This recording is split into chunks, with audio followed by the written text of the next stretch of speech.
चंद ही लम्हों में वो शांत गुफा समुंदर की लहरों की तरह खतरनाक बन जाती है। कार्ल और उसकी पत्नी विक्टोरिया भी पछता रहे थे कि आखिर ये कहाँ फंस गए। जो भी हो, अब इन्हें फ्रैंक की बात माननी थी अगर इन्हें जिंदा रहना है तो। रस्सी बांधकर ये एक छोटी सी गुफा के रास्ते से निकलने की कोशिश करते हैं। पहले ल्यूक चला जाता है, उसके बाद जोश और आखिर में विक्टोरिया। मगर गुफा के उस साइड पर एक बड़ा सा पत्थर था जो पानी की वजह से हिल रहा था और इससे पहले कि ये लोग दूसरी तरफ निकल जाते वो पत्थर खिसकने लगा।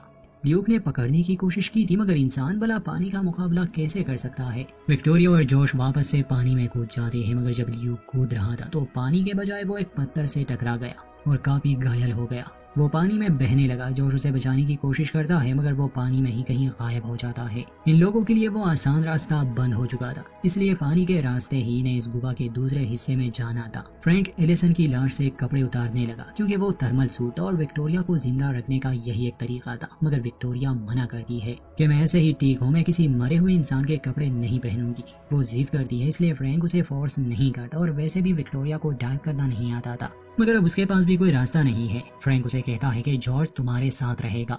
पानी के जिस रास्ते से एलिसन और फ्रैंक गए थे और इन्हें सतह दिखी थी, फ्रैंक का प्लान था कि उसी जगह ये लोग जाएंगे क्योंकि वो ऊंचाई पर है तो पानी वहां तक नहीं पहुंच सकता। विक्टोरिया के लिए ये सफर काफी मुश्किल होने वाला था क्योंकि उसने आज से पहले डाइव नहीं किया था। खैर, जॉर्ज उसे सहारा देता है कि वो उसके पीछे ही रहेगा। ये पांचों अपने अपने स्विम सूट पहन लेते हैं और पानी में चले जाते हैं। फ्रैंक को रास्ता मालूम था, इसलिए वो सभी को लीड कर रहा था। एक एक करके सभी उस तंग रास्ते से निकल जाते हैं मगर अंत में घबराहट की वजह से विक्टोरिया कुछ समय के लिए उसमें फंस गई। जॉर्ज उसे हौसला देता है और हिम्मत करके वो उस जगह से निकल आती है। सतह पर पहुंचकर विक्टोरिया की हालत खराब होने लगी क्योंकि उसे बहुत ठंड लगी थी और शुरू में उसने फ्रैंक की बात मानी ही नहीं। जॉर्ज और फ्रैंक उसे गर्म रखने की कोशिश करते हैं मगर अब फ्रैंक की हालत भी ठीक नहीं थी। असल में वो रिटायर्ड हो चुका था क्योंकि डाइविंग से उसके लंग्स में प्रॉब्लम आ गई थी। कुछ घंटे बाद ये दिखाया जाता है कि विक्टोरिया की हालत में थोड़ा सुधार आ चुका है। कार्ल का तो कहना था कि हमें यहाँ इंतजार करना चाहिए, रेस्क्यू वाले उन्हें बचाने जरूर आएंगे। मगर फ्रैंक इन्हें घुमा के एक ऐसी जगह में ले आया था जहाँ फ्रैंक के अलावा किसी को नहीं मालूम। तो अगर रेस्क्यूअर यहाँ आ भी गए,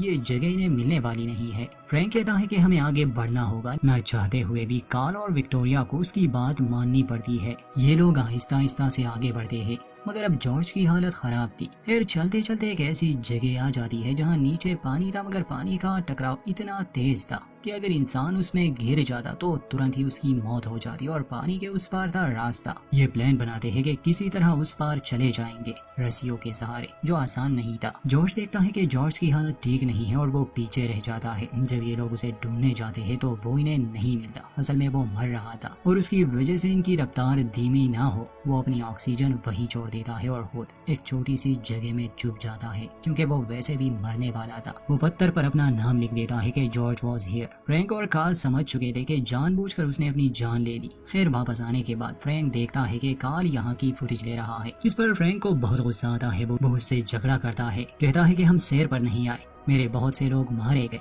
तुम वही करोगे जो मैं कहूँगा। हालांकि कार्ल सबसे अमीर था मगर वो भी यहाँ बेबस था। खैर, अब तैयारी करके ये दूसरे पार जाने वाले थे। जोश क्लाइंबिंग में एक्सपर्ट था, इसलिए रस्सी लिए वो दूसरी पार चला जाता है और एक एक करके अब इनकी बारी थी। पहले फ्रैंक आता है, फिर विक्टोरिया। मगर एक हादसे के कारण विक्टोरिया से बैग गिर जाता है और वो रस्सी उसके बालों में अटक गई। दर्द इतना ज्यादा था कि वो फ्रैंक की एक नहीं सुनती और नाइफ से अपने बाल काट देती है। ऐसा करते ही वजन उसे पानी में गिरा देता है और तुरंत ही उसकी मौत हो जाती है। विक्टोरिया की मौत पर कार्ल बहुत रोता है मगर अब कुछ नहीं हो सकता। ये तीनों दूसरे पार पहुंच गए। कार्ल की हालत बुरी थी। फ्रैंक और जोश को भी विक्टोरिया की मौत का अफसोस था। फ्रैंक का मानना था कि इस बार जब ये पानी में जाएंगे तो शायद समुद्र में निकल आए क्योंकि मैप के हिसाब से इन्होंने काफी लंबा सफर तय किया है। मगर अब ऑक्सीजन की कमी थी, सिर्फ एक ही इंसान जा सकता था। फ्रैंक और जॉर्ज थोड़ी दूर जाते हैं ताकि रास्ते का जायजा ले सके। वापस आने के बाद ये देखते हैं कि कार्ल ऑक्सीजन सिलेंडर लिए अकेले ही वहां से भाग चुका है। फ्रैंक और जॉर्ज यहाँ फंस गए। कई घंटों तक वो वहीं बैठे होते हैं और फिर फ्रैंक को एक छोटा सा रास्ता नजर आया। जब दोनों उस रास्ते से जाने लगे तो एक अलग ही जगह में पहुंच जाते हैं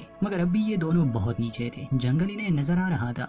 इन्हें एक जापानीज टैंक भी मिलता है जो इस गड्ढे में गिरा था। खैर, वहाँ इन्हें कुछ सप्लाईज मिल जाती है। 2 दिन गुजारने के बाद ये वापस उसी जगह आ जाते हैं। वापस आते समय इन्हें कार्ल नजर आया जो जख्मी हो चुका था। वो बहुत भूखा था और पागलों की तरह बातें कर रहा था। असल में उसे बाहर जाने का रास्ता मिला ही नहीं था, इन दोनों को देखकर वो खुश था कि ये लोग उसे बचाने आए, मगर ऐसा नहीं था क्योंकि कार्ल ने धोखा दिया था, इसलिए फ्रैंक अब उसकी कोई मदद नहीं करता। कार्ल उससे भीख मांगता है। जोश को उस पर दया आती है, इसलिए वो उसे खाने को कुछ देता है। जोश और फ्रैंक को उस टैंक में एक छोटा सा सिलेंडर मिला था जिसकी मदद से ये निकल सकते थे। फ्रैंक कार्ल के सिलेंडर को चेक करता है, उसमें कोई ऑक्सीजन नहीं बची थी। फ्रैंक कार्ल पर कोई ध्यान नहीं देता। कुछ देर बाद जब जोश रास्ते को देखने जाता है तो कार्ल फ्रैंक के साथ लड़ने लगा। वो उसे एक तेजदार पत्थर पर गिरा देता है जिससे उसके फेफड़े फट जाते हैं। जोश ये देखता है तो कार्ल से लड़ने लगा, मगर अंत में कार्ल खुद ही पानी में बिना ऑक्सीजन के कूद जाता है। फ्रैंक अपनी आखिरी सांसें गिन रहा था। वो जोश से कहता है कि वो यहाँ से निकल सकता है, बस हिम्मत रखे, मगर फ्रैंक बहुत तकलीफ में था, इसलिए वो जोश को ये रिक्वेस्ट करता है कि वो उसे मार दे ताकि उसकी तकलीफ खत्म हो जाए। ना चाहते हुए भी जोश ऐसा करता है। वो छोटा सा ऑक्सीजन सिलेंडर लिए जोश पानी में जाता है। रास्ते में उसे कार्ल की लाश भी मिली। खैर काफी दूर आने के बाद भी उसे कुछ नहीं दिखता, ऑक्सीजन भी खत्म होने वाली थी। अंत में उसे एक रोशनी दिखी। जब वो आगे बढ़ता है, फाइनली वो उस मनहूस गुफा से निकल आया।